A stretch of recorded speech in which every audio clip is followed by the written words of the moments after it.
جان کنی میں مبتلا ہوا تو چہرے پر تھپڑ رسید کیا۔ ایک شخص کے بارے میں یہ سنا گیا ہے کہ اپنی جان کنی کے وقت اپنے چہرے پر تھپڑ مارنے لگا اور کہنے لگا، یا حسرتاً علی ما فرطت فی جنب اللہ، ہائے افسوس اس بات پر کہ میں نے اللہ تعالیٰ کے حق میں کوتاہی کی۔ ایک دنیا دار کی جان کنی۔ ایک شخص سے کہا گیا کہ لا الہ الا اللہ کہو تو کہنے لگا پیلی گائے، کیونکہ اس کی محبت اس پر غالب تھی۔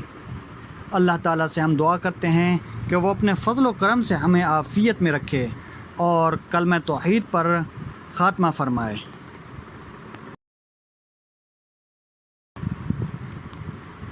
جان کنی کے وقت قصوروار لوگوں کی وصیتیں۔ ایک شخص نے اپنی جان کنی کے وقت کہا، دنیا نے میرا مذاق اڑایا یہاں تک کہ میرا وقت پورا ہو گیا۔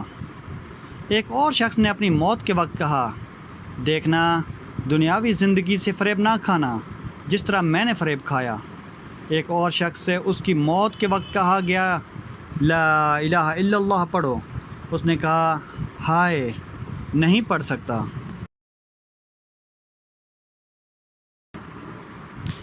ایک شرابی کے ہم نشیں کی جان کنی۔ ایک شخص شرابیوں کے ساتھ بیٹھتا تھا۔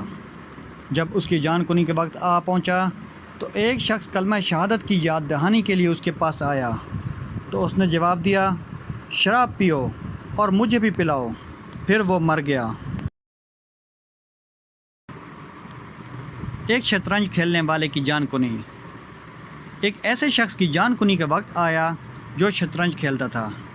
اس سے کہا گیا، کہو لا الہ الا اللہ، تو اس نے کہا شحق، پھر مر گیا۔ اس کی زبان پر وہی چیز غالب رہی جس کا کھیل کود کی زندگی میں عادی تھا، چنانچہ اس نے کلمہ توحید کے بدلے شحق کہا۔